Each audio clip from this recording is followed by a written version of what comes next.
RCL 95,7 kami ada bersama Anda. Selamat sore sahabat RCL dan pemirsa kami TV. Saya Aska Perdana yang pada kesempatan sore hari ini sedang berada di Desa Cikakak, Kecamatan Cikakak, Kabupaten Sukabumi. Tepatnya berada di Dede Suryana's Place. Dan sudah bersama Aska pada kesempatan sore hari ini adalah orang yang sangat luar biasa. Sudah ngehit sebetulnya sahabat RCL ya. Tapi mungkin kita baru ngobrol sekarang. Ini ada Kang Dede Suryana. Selamat sore Kang Dede. Selamat sore. Wah, luar biasa sekali. Kang Dede ini adalah salah satu atlet asal Kabupaten Sukabumi yang memang juga berkecimpung di dunia percayaan sahabat RCL, karena memang juga percayaan karena memang selalu olahraga air ya, olahraga air, karena memang juga adalah olahraga papan selancar ombak berarti ya kalau bahasa Indonesianya ya, selancar ombak ya. Selancar ombak. Tapi kalau misalkan bahasa gaulnya mungkin lebih dikenal dengan surfing sahabat RCL. Kang Dede Suryana orang Cikakak ini mungkin kenapa Kang Dede mungkin salah satunya memilih surfing karena memang juga Pantai Cikakak itu adalah salah satu penghasil ombak terbaik di Kabupaten Sukabumi ya Kang. Betul. Salah satu alasannya ya Kang ya. Nah Kang Dede, sebelum saya pengen ngebahas berbincang jauh tentang prestasi-prestasi Kang Dede, sebelumnya dulu deh Kang, kita flashback ke awal dulu Kang. Kenapa Kang Dede akhirnya memilih untuk menjadi atlet surfing atau atlet papan selancar gitu kan? Sementara ya kalau orang-orang kan ditanya mau jadi atlet apa atau pengen jadi apa? Atlet sepak bola atau apa? Basket. Kenapa surfing Kang gitu loh Kang? Sebenarnya dulu saya nggak ada kepikiran jadi atlet surfing. Oke. Karena waktu itu saya mulai surfing tahun 92. Wow, saya aja belum ada loh itu. Jadi di tahun 92 itu di sini masih kecil yang mengikuti surfing itu hanya beberapa orang aja. Kebetulan waktu itu dari senior itu dari keluarga juga. Oh, kakak saya pemain surfing pertama di sini di Cimaja ya. Cimaja hitungannya berarti Cimaja, ya. Desa Cimaja karena ombaknya berada di Desa Cimaja. Oh, oke. Jadi yang lebih dikenalnya Cimaja. Cimajanya Kebetulan betul. kita kan rumahnya dekat ya perbatasan sama Desa Cimaja. Jadinya ada mainnya ke Cimaja terus, jadi yang naik adalah Cimaja. Cimajanya. Dan kemanapun saya main bertanding pasti bawanya bawa Cimaja. Cimaja karena memang juga lahir dan besar itu di pantainya Pantai Cimaja. Menjadi seorang surfernya berarti Kang ya. Oke. Memang berarti berasal dari keluarga yang memang juga hobi dengan surfing tadi atau papan selancar tadi, berawal dari kakak, akhirnya juga mungkin Kang Dede juga dari 92 akhirnya terjun ke dunia surfing atau papan selancar ini.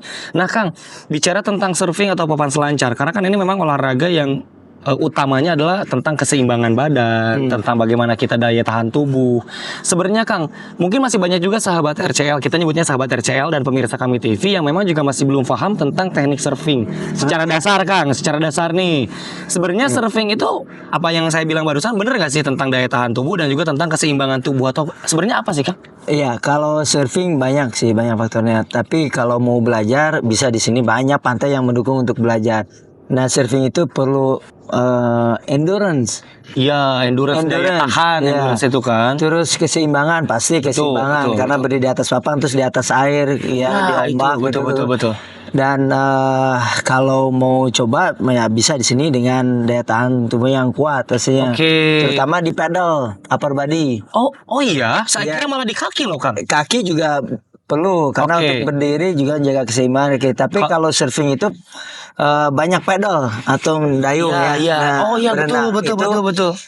Banyak klien saya di sini yang belajar surfing, mereka badannya bagus, kelihatan kekar, ini keren lah pokoknya yang suka nge-gym itu, tapi belum tentu kalau di air. Daya tahan mereka ada, tapi kalau di air itu beda lagi. Karena dengan alam sewaktu-waktu perlu kekuatan atau tenaga full untuk pedal ke tengah, menghindari ombak atau menghadapi ombak yang istilahnya ada lebih besar, kita harus pada ke tengah. Nah itu perlu. Terus berenang juga harus kuat. Jadi kalau surfing tuh basicnya berenang sama endurance atau daya tahan. Oke, berarti kan sistemnya tuh sebenarnya para atlet surfer ini sistemnya itu kita ngejar ombak berarti kan sistemnya, atau seperti apa Kang sebetulnya? Ya mengejar ombak. Berarti nyari ombak kan sebetulnya kan? Karena main surfing main di ombak, jadi harus bisa mencari ombak, memposisikan kita di mana peaknya ombak itu kita ambil. Terus bermain sampai sampai habis. Ombak yang bagus tuh pecahnya yang menyamping. Nah ada. kalau pecahnya barengan terus ombak putih aja itu ya buat pemula tidak apa-apa. Untuk awal-awal ngambil ombak putih sampai lurus aja dulu ke pinggir belajar Ya, balance ya. betul balance. Tapi betul. kalau sudah bisa itu cari ombak yang menyamping pecahnya, jadi bisa melakukan manuver. Oh wow, ternyata ada teknik-teknik khusus Kang ya. Wah luar biasa sekali. Kang Dede berarti barusan Kang Dede bilang bahwa memang Kang Dede juga punya beberapa klien. Berarti Kang Dede juga sebetulnya buka pelatihan surfing juga di sini Kang. Betul. Oh wow, keren sahabat RCL. Nah, bicara tentang surfing, saya ini sangat tertarik Kang karena memang juga ini memang di luar bidang saya. Jadi saya memang sangat tertarik sekali untuk ngebahas dan juga ngobrol gitu kan. Mulai dari barusan Kang Dede bilang ternyata ada teknik khusus untuk cari ombak yang bagus seperti apa, kemudian juga daya tahan tubuh si surfernya juga harus seperti apa gitu Kang. Nah, kalau bicara tentang ombak barusan, apakah memang betul kalau di Kabupaten Sukabumi apakah hanya di Pantai Cimaja saja yang bagus ombaknya untuk surfer, atau memang ada beberapa pantai lain juga bisa dikatakan lumayan bagus untuk surfer Kang atau surfing? Nah untuk Kabupaten Sukabumi pantainya kan lumayan luas tuh. Betul, panjang sekali garis pantainya. Dan ombak yang bagus di Kabupaten Sukabumi itu bukan hanya Cimaja aja. Oke. Tetapi ombak yang konsisten selalu ada dan pendukung yang lainnya itu ada di sini di Kabupaten Sukabumi. Betul. Mau ombak kayak gimana pun ada, mau dari pemula, beginner banget ada, yang aman, nyaman gitu ya, untuk latihan. Kemudian ada yang misal intermediate yang udah mulai bisa, atau misalkan yang udah advance, atau mau profesional juga ada. Dan itu banyak, tinggal cari, tinggal lihat. Sekarang ada forecast ya. Jadi lihat forecast mana nih ombaknya yang bagus sekarang. Dan ada bulan-bulannya ya. Oh ada bulan-bulannya. Ada waktu-waktu tertentu. Kalau kayak hari ini di bulan Oktober, November, Desember ini masuknya ke. Nah, kalau sekarang ini sebenarnya dari pantai Ujung Genteng sampai November ini masih bisa, masih bagus ini musimnya. Tapi nanti kalau musim hujan ada beberapa tempat yang ya nanti kalau udah musim hujan Cimaja pasti kurang bagus. Karena badai, terus airnya juga biasanya coklat kalau musim hujan. Nah, ada yang bagus yang sekarang kalau di musim Cimaja itu ya, Cimaja tuh dia nggak ada ombaknya, nggak jauh-jauh kok dari sini, Pelabuhan Ratu. Oh di Pelabuhan Ratu pasti juga Pelabuhan Ratu itu ada. Nah itu di Pondok Dewata. Oh Pondok Dewata ya. Pondok Dewata, terus di Kado Bangkong itu. Nah itu nanti kalau musim hujan pas ada ombak besar atau badai itu bisa terjadi ada ombak di sana dan ombaknya biasanya bagus dan itu dipakai di sana. Oh oke. Berarti kan surfer itu para surfer atau olahraga surfing ini berarti tidak setiap waktu mereka bisa latihan di pantai berarti Kang. Kalau bicara tentang waktu tadi. Iya. Gimana ya di sini enaknya itu kalau di Kabupaten Sukabumi banyak kan pilihannya. Betul. Jadi pas ombak lagi besar kemarin kan ombak besar nih. Minggu kemarin kan badai gitu. Kalau orang nelayan terus para wisatawan yang istilahnya bermain di pantai itu kan berbahaya. Betul. Tapi kalau buat orang surfing itu malah luar biasa. Kita senang sekali. Wow. Ya. Wow, betul. Bisa dicari nih di mana ombaknya besar. Kemarin waktu ombak besar indikator nih di sini sebelahnya Cimaja ada lagi. Betul. Itu masuk ke Desa Karangpapak. Oke, iya. Nah, itu di situ ombaknya besar, bagus. Berarti semakin besar ombak juga mungkin bisa dikatakan semakin bagus untuk para surfer berarti Kang. Nah, ada orang yang jadi ada ini juga sih level-levelnya. Oh, yang barusan tadi Kang bilang. Kalau buat pemula mungkin gak cocok ya. Untuk pemula, tapi kalau untuk advance atau profesional, nah itu mungkin mereka lebih suka adrenalin yang menantang. Nah, biasanya mereka main ombak gede juga. Tapi tidak semua pro juga mereka main ombak besar. Oh iya. Jadi ada level yang misal orang-orang yang main ombak besar itu biasanya disebut kita big wave rider. Ada, terus ada yang untuk profesional yang untuk kompetisi aja ada. Ya kayak gitu. Jadi nah untuk kalau bicara dengan pertandingan tuh ada juga kelas-kelasnya untuk big wave, ada yang profesional untuk servernya untuk pertandingannya itu ada. Nah, kan saya yang tahu selama ini kalau surfing itu kan memang hanya untuk mengikuti arus ombak gitu. Kita ngehantam ombak kemudian kita ikuti gitu kan. Kalau sebetulnya secara profesional Kang yang akan bilang barusan secara profesional sebenarnya yang menjadi kategori penilaian dalam sebuah olahraga surfing itu apa sebenarnya Kang? Nah kalau untuk penilaian sebenarnya subjektif ya. Kalau surfing ini jadi penilaiannya ada. Kebetulan saya juga udah pernah mengikuti penjurian, pelatihan penjurian. Jadi ada kategori-kategori yang masuk ke dalam penilaian. Salah satunya yaitu kombinasi ya gerakannya bermacam-macam, bervariasi. Kemudian ada power gitu, ada power, terus ada speed, ada tingkat kesulitannya ketika melakukan gerakan. Nah, itu kriteria-kriteria itulah yang menjadi penilaian dari 0 sampai 10. Nilai 0 sampai 10. Per satu kategori tadi ada beberapa. Nah, yang diambil kan hanya 2 ombak terbaik sekarang tuh.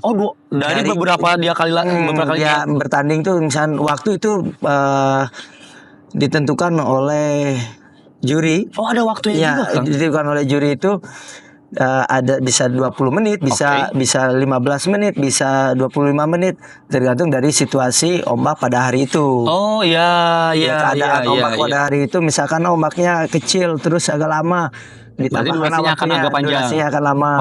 Dengan kesempatan setiap peserta itu biasanya 10 sampai 12 ombak. 10 sampai 12 ombak akan jadi bahan penilaian, acuannya ada 2. Dan yang diambil hanya 2 ombak terbaik. Gitu. Wow, ternyata sekompleks itu ya olahraga surfing ya Kang ya. Waduh, luar biasa sekali. Terus ya kalau di surfing itu, kalau berbicara pertandingan ya, karena bermain dengan alam, dengan ombak itu banyak faktor dari keberuntungan lah, selain dari skill, skill, keberuntungan. Terus timing itu ke skill ya, betul. Jadi taktik juga, nah itu banyak ininya. Nah Kang, kan memang olahraga surfing ini betul-betul mengandalkan bisa dikatakan mengandalkan alam. Kemudian juga bisa dikatakan kan yang barusan Kang bilang ya, namanya sama alam kita nggak bisa pengen ombak tiba-tiba mana kudu gede, nggak bisa gitu kan, kita nggak bisa gimana. Nah berarti kan Kang, ketika kita berbicara dengan alam akan cukup berdampak juga terhadap keselamatan. Kemudian juga cedera yang bisa dialami. Bicara tentang surfing Kang, hal terburuk apa yang biasanya terjadi terhadap surfer Kang, terhadap alam barusan tadi itu Kang? Ya kalau berbicara hal terburuk untuk surfing itu ya fatal akibatnya. Tenggelam atau apa Kang? Bisa tenggelam, cedera karena benturan terhadap benturan karang itu. Ini ada beberapa, ini sebenarnya beberapa hari ke belakang ini ada peselancar dari Italia yang bermain di Mentawai. Dan ketika main dia tertusuk sama ikan. Ikan marlin. Dan dia meninggal. Ternyata resikonya sampai sebesar itu Kang. Terus kegulung. Setahun ini awal tahun, kebetulan teman juga di Bali. Tapi kejadiannya bukan di Bali sih, di Jawa Timur. Dia trip karena ada ombak besar. Dia trip cari ombak, terus main di Jawa Timur. Kemudian kegulung, terus dia kayaknya kebentur papan, terus pingsan karena kegulung kan. Terus dia pingsan, terus temannya nolong, dia udah pingsan tapi udah sudah istilahnya karena pingsan ya. Tapi katanya sempat dinaikkan ke atas board tapi ada ombak lagi. Terhantam lagi, lepas, dan yang pas kegulung itu yang bikin fatalnya itu talinya putus. Tali putus, dia kan udah pingsan jadi dia hilang. Hilang. Diketemukan besok harinya ya sudah meninggal dunia berarti ya. Dan banyak kejadian seperti ini, bukan 1 kali 2 kali ya. Tapi jarang. Cuman ya resikonya ya surfing fatal ya seperti itu. Ya berarti memang juga kenapa tadi endurance diperlukan, kenapa kita perlu power, karena memang barusan tadi Kang ya ternyata ya gitu kan, sampai resikonya cukup tinggi ya gitu kan. Tapi kan kalau kita bicara tentang resiko barusan bisa aja kegulung ombak, tapi kan dengan kondisi dia memang surfer wajib bisa berenang berarti kan Kang? Wajib. Tapi kok bisa yang bisa berenang tergulung ombak Kang? Kenapa tuh Kang biasanya Kang? Ya kalau kegulung karena itu emang bagian dari surfing. Sekarang kita bermain di ombak. Betul. Iya kan, kalau jatuh pasti kegulung. Betul. Tapi kita kalau bisa berenang kan, ya kita naik lagi. Tapi resikonya kegulung, ya harus siap. Itu bagian dari surfing. Betul. Nah kegulung itu bisa kebentur dengan karang atau batu, bisa kebentur dengan papan kita sendiri. Betul. Ya. Termasuk saya juga udah pernah kebentur sama papan sendiri. Di sini ada kena 5 jahitan. Itu ngeri. Ya, kalau berbicara olahraga ya pasti ada risikonya. Betul. Olahraga juga sama. Bilang ngeri, surfing ngeri juga. Tapi kan itu kan kalau bicara tentang kita surfing bebas. Surfing bebas itu kan maksudnya kadang kita tidak tahu kalau di bawah kita ada batu karang, nggak tahu kalau ternyata banyak ikan. Tapi kalau dalam kompetisi sebetulnya berarti harus sudah disterilkan Kang itu semua Kang, atau tetap sama aja Kang kalau kompetisi? Iya sama aja, itu nggak bisa disterilkan. Ya kalau kita jadi ada tempat yang berbatu, Ya. batu atau karang, terus ada tempat yang pantai pasir. Betul. Nah, kalau disterilkan nggak bisa itu, Betul, udah betul, pasti. betul. Nah, yang namanya bahaya itu dari ombaknya sendiri, terus dari papannya sendiri, terus dari ikan, ya ikan ya kejadian ada yang tertusuk gitu ya. Betul. Terus apalagi lah, dan ubur-ubur. Oh iya, betul banyak itu tersengat ubur-ubur banyak itu kasus itu. Jadi resiko ini bisa terjadi. Nah, ketika main yang penting kita udah tahu medannya. Termasuk pertandingan kemarin di PON, Betul. yang di Aceh itu. Jadi ada 2 tempat yang mereka persiapkan. Ada yang pantai yang karang, betul. Ya. Terus ada pantai yang berpasir. Oke. Yang pasir itu pantai ya. Jadi ombaknya itu dia pecahnya berpindah-pindah. Oh iya. Jadi harus pintar-pintarnya nyari atlet ya, nyari ombak peaknya di mana yang bagus untuk melakukan manuver gerakan-gerakan yang masuk ke dalam penilaian yang bagus gitu kan. Oke. Nah, kalau yang di karang itu udah konsisten, pasti pecahnya akan selalu di situ. Kemudian tinggal cari ombaknya besar kecilnya di mana pecahnya. Betul. Kan. Dan tapi karena kemarin tempat karang yang utama itu tidak ada ombaknya dan anginnya kurang bagus. Jadi mainnya di pantai. Dan bermain di pantai yang berpasir itu lebih susah daripada yang lebih susah, iya. Ombaknya kan pindah-pindah, jadi harus tidak konsisten di satu tempat yang sama ya. Nah, berarti kita ketika kondisinya ombaknya sebelah sana, kita harus kejar. Kita harus ngeliat dari ombak yang datang nih. Dari tengah kan udah ada. Betul. Istilahnya garis gelombang yang naik. Gitu kan. Wah, ini ombaknya kemana nih larinya? Jadi, seorang atlet itu tidak hanya bisa bermain surfing, tapi dia ngebaca ombak juga harus bisa. Dan itu keren. Tidak mudah ya. Betul. Kang Dede aja dari tahun 92 berarti udah 32 tahun sampai sekarang surfing. Wah, luar biasa. Tapi ini sahabat RCL, pencapaian luar biasa Kang Dede adalah selama 32 tahun main surfing, menjadi seorang surfer. Di tahun 2024 kemarin Kang Dede mewakili Provinsi Jawa Barat dalam Pekan Olahraga Nasional di Aceh dan Sumatera Utara. Wow, keren. Kang Dede, gimana ceritanya bisa menjadi perwakilan Jawa Barat di PON 2024 kemarin, Kang? Kalau dibilang ya kesannya sih saya seneng banget ya, karena ini surfing pertama kali masuk di PON atau multi event ya. Oke. Untuk di Indonesia. Untuk Indonesia. Ya, tapi kalau sebenarnya pernah juga dulu saya pernah mengikuti Asian Beach Game, itu multi event juga. Yang pertama kali yang diselenggarakan di Bali 2008. Dan kebetulan saya juga waktu itu udah pindah ke Bali, tinggal di sana dan mengikuti berbagai kompetisi waktu itu di Bali dan terpilih mewakili Indonesia untuk atlet surfing di Asian Beach Game. Wow. 2008, alhamdulillah 2 medali emas. Wih, keren. Kalau ke PON gimana ceritanya, Kang? Nah, kalau ke PON ini baru masuk karena kalau melihat olahraga surfing ini sudah go internasional sudah lama. Udah lama banget, ya. Betul. Kita berusaha dari 2008 itu bagaimana surfing itu bisa masuk, cuman karena berbagai kendala, tidak semua provinsi memiliki atlet ya. Jadi banyaknya atlet itu kalau berbicaranya pasti atlet itu dari Bali, padahal tidak semuanya dari Bali. Banyak sekarang itu pendatang di luar Bali.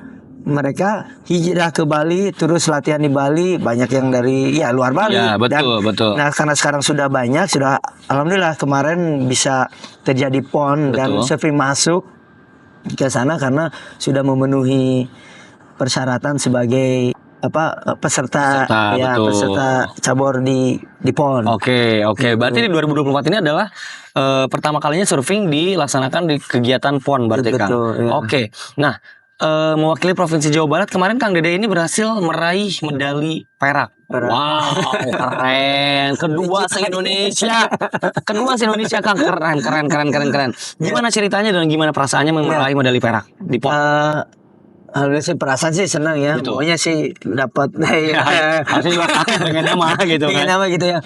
Tapi ya alhamdulillah mungkin karena dari pengalaman terus terang aja sebenarnya saya kalau menjadi atlet itu kemarin saya awal-awalnya kurang begitu tertarik. Karena kalau berbicara kompetisi saya udah banyak mengikuti seri kejuaraan. Betul. Dulu mengikuti seri kejuaraan Indonesia, seri kejuaraan Asia, kemudian mengikuti seri kejuaraan dunia pun pernah. Keren. Gitu ya. Nah, kalau PON itu kalau ngelihat levelnya levelnya ya itu skala nasional. Gitu. Karena dulu saya juga pernah mengikuti ya seri kejuaraan Asia terus Indonesia dan pernah jadi juara Asia 2 kali. Nah, itu kan istilahnya udah banyak kompetisi yang itu. Betul. Tapi itu kan single event ya. Betul. Bukan multi event. Multi event nah, betul.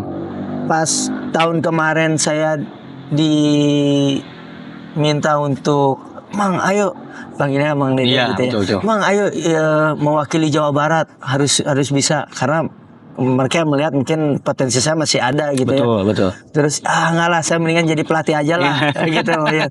Tapi karena dorongan teman saya yang alhamdulillah saya bisa alhamdulillah ya dari motivasi teman saya dan terus terang teman saya ini mungkin beliau sudah meninggal ya almarhum. Jadi merasa punya saya harus melaksanakan keinginan dia nih. Jadi pada waktu itu beliau kebetulan ketua PSOI atau Persatuan Selancar Ombak Indonesia. Itu ada cabur yang di bawah naungan KONI ya untuk surfing. PSOI. Nah, beliau adalah ketuanya pada waktu itu. Beliau yang meminta saya untuk ayo jadi pemain bukan jadi pelatih. Ya saya pikir-pikir lagi terus ya udahlah karena beliau yakin saya masih bisa ya. Akhirnya saya pun ya udah masuk gitu dengan tidak sembarangan juga masuk juga. Betul. Saya mengikuti juga PON yang 2022 ya, yang sebelumnya di Papua betul Papua. 22 ya. Nah PON di Papua perunggu. Dapat perunggu gitu. Jadi dari situ saya masuk mewakili atlet dari Jawa Barat.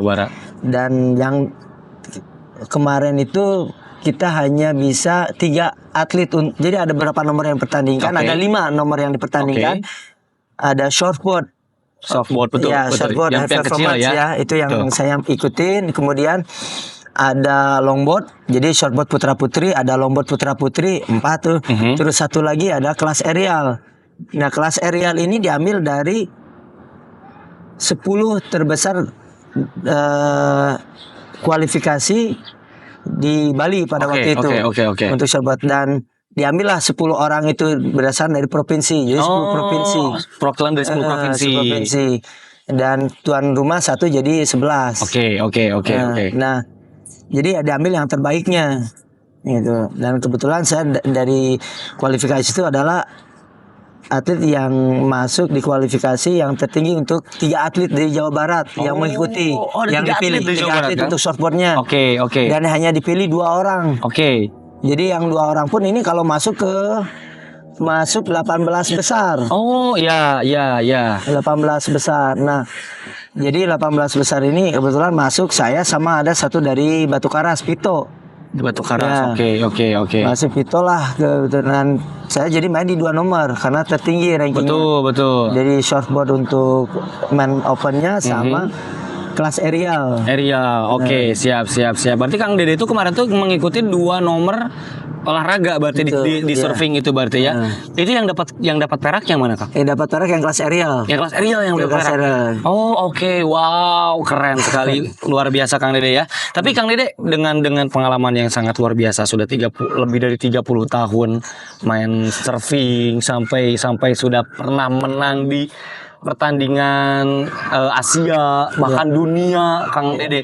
Sebenarnya ini kasih tips and trick buat teman-teman juga sahabat RCL yang mungkin juga kan sekarang mah apapun juga ketika kita niat dileukeunaan bahasa Sundanya mah apapun juga bisa gitu Kang ya.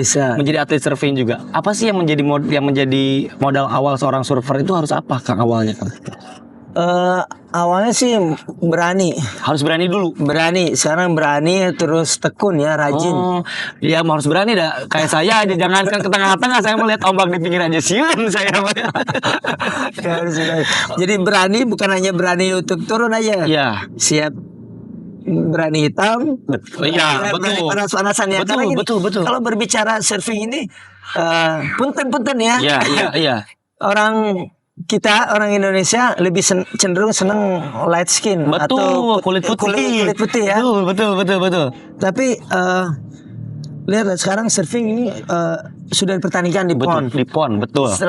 Istilahnya udah bisa menjanjikan ya. Betul, untuk masa depan juga bisa masa depan. Ya, betul. Termasuk saya sendiri, saya dulu nggak kepikiran saya bisa jadi atlet, terus saya bisa mengikuti seri kejuaraan dunia ya. Iya. Terus ya kejuaraan Asia ya di Asia. Ini kejuaraan dunia, bukan di Indonesia aja pertandingannya. Sedunia loh sahabat RCL, bayangin. Dan maksudnya juga kalau misalkan kita bicara dari sisi komersial, berarti sebetulnya surfing sudah menjanjikan, Kang. Sudah menjanjikan. Wow. Apalagi sekarang udah ada PSOI. Betul, sudah ada lembaga yang memang juga menaungi para atlet surfing ini, berarti Kang ya.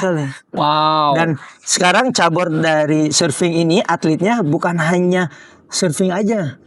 Karir untuk kedepannya bisa jadi wake surfing. Oh iya, betul. Wake surfer. Betul. Kemarin sudah dipertandingkan di PON dan atlet surfing sudah dapat medali emas dari Jawa Barat. Dari Sukabumi juga, Kang ya? Dari sini juga. Dari sini juga. Wow, keren. Terus selancar angin.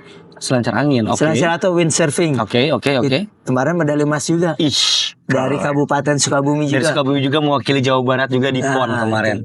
Luar biasa, Kang. Tuh, jadi banyak tuh potensi nanti yang dari surfing. Istilahnya hobi yang saya tekunin awalnya sebagai cuman main-main aja. Iya. Tapi ternyata potensi dan peluangnya besar sekali. Keren. Jadi kalau buat teman-teman yang mau belajar surfing nanti bukan hanya olahraga saja, bisa jadi karir juga. Betul. Dari atlet hobi jadi karir ya. Betul. Wow. Terus jadi pengurus juga, kepengurusan di cabur. Betul. Nah, Kang, saya tertarik sedikit, Kang. Kan ini kan surfing ini bisa dikatakan kalau bahasanya makan kalau di kampung-kampung mah atlet sepak bola banyak gitu kan, atlet voli banyak. Iya, kan atlet surfing di Sukabumi aja deh, Sukabumi. Kayaknya nggak setiap wilayah punya atlet surfer. Betul. Dan nggak semua wilayah juga punya orang yang memang suka surfing, karena mungkin salah satu aspeknya adalah nggak semua wilayah juga punya pantai mungkin ya. Tapi ini kan kayak misalkan di Pelabuhan, di Cikakak, di Cisolok, di Cimaja, Ujung Genteng, Ujung Genteng, kemudian kayak di Cimas, Tegal Bulet. Para atlet surfer ini gabung semua nggak sih, Kang? Maksudnya saling komunikasi juga nggak? Atau kemudian juga seperti apa koordinasi di antara satu dan lainnya, Kang? Kayak gimana, Kang? Nah, kita ada komunitas. Komunitas ini Sukabumi Surfing Association, terus ada PSOI Kabupaten Sukabumi juga. Betul. Nah, kita ada serinya juga. Ada serinya. Cuma tahun ini kita belum melakukan serinya karena terlalu sibuk kita fokus ke PON. Apalagi kemarin kan PON juga itu kita waktu juga kan berarti, Kang ya. Pelatihan kita dari awal Januari. Oh wow, hampir setahun berarti sebelum kemarin di bulan September kita baru berlomba berarti ya. Wow, luar biasa banget. Nah, Kang, ini mungkin kasih juga tahu nih sahabat RCL dan pemirsa kami TV, kalau misalkan ternyata ada salah satu sahabat RCL berminat atau misalkan tertarik terhadap dunia surfing, menjadi seorang surfer, harus datang kemana dan harus seperti apa yang dilakukan oleh sahabat RCL di rumah, Kang? Nah, kalau mau, karena kan nggak mungkin sendiri datang ke pantai, kan itu lebih cilaka kan gitu kan ya. Harus gimana, Kang? Nah, kalau mau belajar surfing bisa datang nanti ke sini. Betul. Ya, DSW. Dede Suryanas Place. Saya ya. Luar biasa sekali. Atau ke yang dikenal sih di sini ada toko Quicksilver ya. Toko Quicksilver, betul sekali. Itu patokannya dari SBH lewat, tapi sebelum cek ombak ya. Sebelum Desa Cimaja pas ini. Pokoknya kalau di search gampang lah sekarang ya. Cari aja Quicksilver gitu aja pasti ketahuan. Quicksilver Cimaja pasti ketahuan. Nah, Kang Dede terakhir juga nih buat Kang Dede. Kan Kang Dede sudah meraih medali di PON, sudah mewakili Provinsi Jawa Barat. Utamanya sudah mewakili Kabupaten Sukabumi, Kang. Apa yang ingin sampaikan untuk para pemangku kepentingan dan juga untuk warga masyarakat semuanya? Nah, untuk pemangku kepentingan, pertama pemangku kepentingan ya. Mari kita jaga ombak Cimaja, kemudian dan tempat-tempat yang lainnya, ya, jaga kebersihan. Betul. Ya, untuk yang lainnya juga buat untuk masyarakat Kabupaten Sukabumi. Mari kita jaga kebersihan lingkungan kita, tempat kita lahir, tempat kita besar. Sama jangan lupa untuk belajar surfing. Itu aja langsung di TD Suryana Place yang ada di daerah Cikakak maksudnya ya. Daerah Cikakak pokoknya sahabat RCL. Pokoknya makasih banyak juga buat sahabat RCL yang udah mendengarkan. Kang Dede nuhun pisan loh. Nuhun pisan, sukses terus. Semoga juga makin sukses ke depannya, makin jaya juga ke depannya. Dan juga yang jelas makasih banyak buat sahabat RCL dan pemirsa kami TV yang sudah menyimak dan mendengarkan. Saya Aska Perdana bersama tim yang bertugas mengucapkan terima kasih dan sampai jumpa. Ada satu nih buat saya. Apa nih? Buat teman-teman, slogan untuk surfing. Apa tuh? Salam ombak. Gulung-gulung, gak kegulung, gak seru.